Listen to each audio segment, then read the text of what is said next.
Assalamualaikum warahmatullahi wabarakatuh. Balik lagi di channel Akbar CK. Najwa Shihab jauh-jauh dari Jakarta datang ke Solo menjumpai Pak Jokowi ya di rumah Pak Jokowi. Pernah dikatain nebeng pesawat, Pak Jokowi tetap undang Najwa Shihab untuk bersilaturahmi sekaligus bahas IKN dan adili Jokowi. Pertanyaannya nih, kira-kira ya, ini Najwa Shihab betul-betul diundang Pak Jokowi atau nih datang dengan kemauan sendiri alias mau nebeng?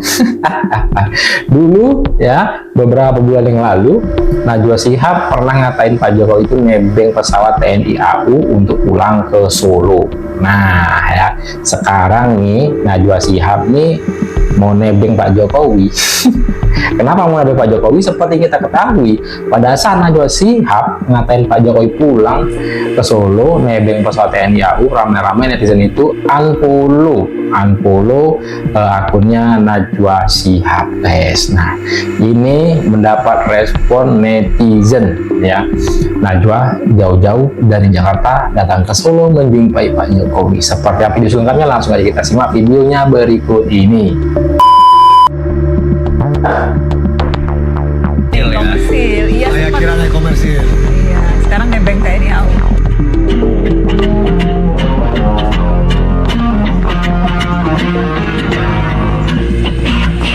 Assalamualaikum. Pak Jokowi apa kabar? Sehat Pak? Sehat.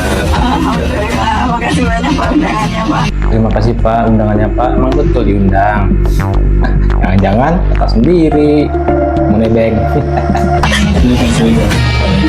Saya di sini. Terima kasih Bapak.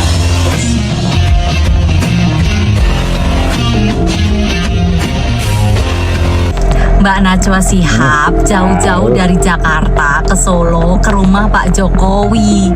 Baik-baik loh Mbak. Ntar dibilangnya Ternak Mulyono, Buzzer Mulyono, Pemuja Mulyono. Bukan aku yang ngomong Mbak, tapi tetangga-tetangga sebelah. Soalnya semua yang datang ke rumahnya Pak Jokowi dibilangnya Ternak Mulyono. Sama tuh kayak kemarin Chef Arnold masak nasi goreng di rumah Pak Jokowi di Solo, dibilangnya Ternak Mulyono Mbak. Cie, Mbak Najwa Ternak Mulyono ke rumah Pak Jokowi soalnya. Cie, Buzzer Mulyono Mbak Najwa. Ngomong-ngomong Mbak Najwa naik bis nomor berapa Mbak? Soalnya kemarin kan rumornya yang datang ke rumah Pak Jokowi itu bisnya dikoordinir Mbak. Mbak Najwa nomor bis berapa? Atau Mbak Najwa ke Solo? Nebeng siapa Mbak Najwa? Nebeng siapa Mbak Najwa? Iya Mbak Najwa Ternak Mulyono. Ternak Mulyono ini makanya gedabrus ya, mending Ternak Mulyono 2 periode dipilih rakyat. Ternak Prabowo juga gitu, 1 periode dipilih rakyat. Yang jelas-jelas aja udah jadi presiden dan pernah menjabat jadi presiden, daripada bercita-cita jadi presiden tapi suaranya minta dicas dulu. 16%. Lah awakmu ternake sapa? Ternake wabah, sumur resapan dan angin tak punya KTP. Apa ternak egar yang cuma 16%? Emang susah ngomong sama rakyat 16% tuh. Bentar lagi Viti ini kolom komentarnya diserang barisan baterai lemah.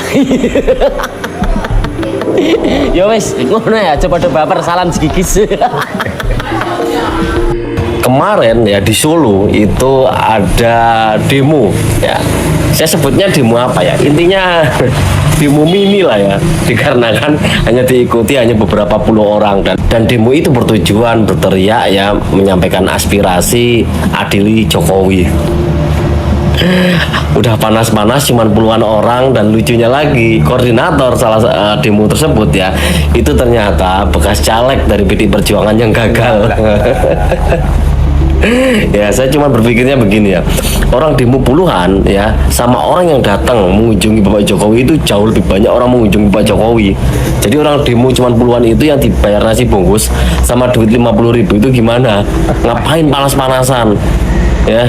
Kasihan, berbagai usaha sudah dilakukan ya, ternyata seperti itu saja, terus mau apa lagi ya.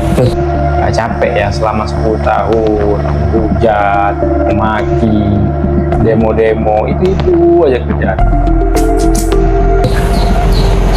Cerita apa lagi nih yang akan dimunculkan ke publik tentang Pak Jokowi lagi dan keluarganya? Tapi kalau dipikir-pikir ya, beberapa kader PDI itu ketika mereka mulai merapat ke kubunya Pak Prabowo, dan sering kalian tahu sendiri kan gimana saat ini akhir-akhir ini itu kayaknya memang antara Pak Prabowo dan Pak Jokowi ini lagi di adu domba seperti itu. Ya mungkin tujuannya adalah ketika mereka mendapatkan kepercayaan Pak Prabowo, ya supaya Pak Prabowo itu tidak percaya terhadap apa yang dibilang Pak Jokowi, diinfokan Pak Jokowi, begitu, supaya mengamankan posisi mereka. Jadi seolah-olah Pak Jokowi yang salah di mata Pak Prabowo, begitu. Untungnya presiden kita Pak Prabowo tidak sebohong itu. Beliau lebih percaya Pak Jokowi lah. Elah. So, drama apa lagi ya yang diciptakan untuk menutupi Harun Masiku ini? Kita seruput kopinya dulu. Jelas Hasto sekarang masih menangis.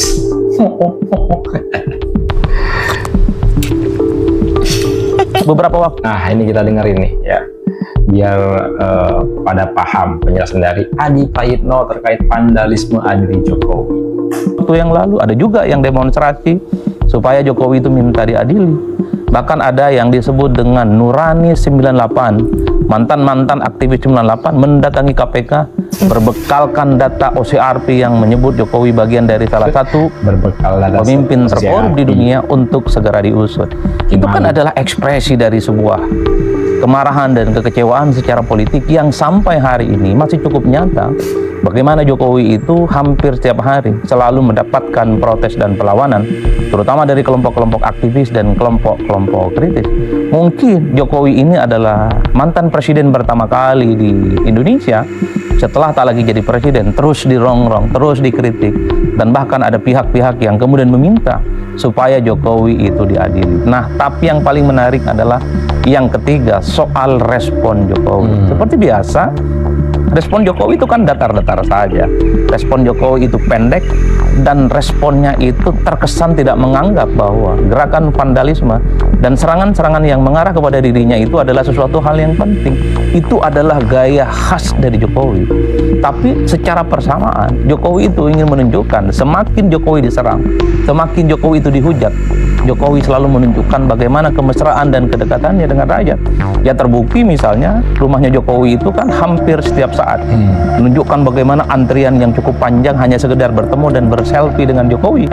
Berbagai tempat di acara-acara tertentu masih banyak orang-orang yang juga ingin selfie dan foto bersama dengan Jokowi. Itu adalah yang saya sebut sebagai kontra narasi dari Jokowi.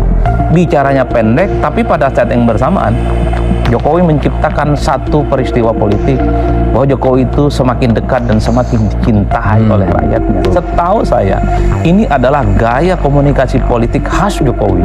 Kalau dikritik membabi buta, kalau diserang membabi buta, dihujat terus-menerus, Jokowi pasti menunjukkan sebuah aktivitas yang sangat populis, sebuah aktivitas yang terkesan dekat dengan rakyat. Makanya tidak mengherankan kalau Jokowi itu diserang. Dulu misalnya disebut-sebut dan dikaitkan dengan status Hasto yang jadi tersangka, dikait-kaitkan dengan OCRP misalnya yang menempatkan Jokowi bagian dari salah satu pemimpin terkorup. Jokowi kan responnya datar, pendek, dan terkesan tidak ada apa-apa. Tapi kan pada saat yang bersamaan, gestur politik Jokowi menunjukkan bagaimana aktivitasnya yang dekat dengan rakyat. Itulah yang saya sebutkan.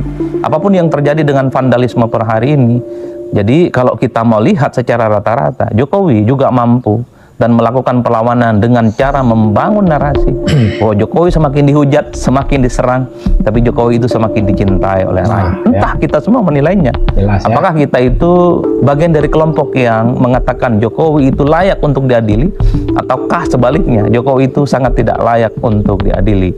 Itulah yang saya sebut sebagai narasi isu yang belakangan ini berkembang cukup signifikan. Inilah politik kita.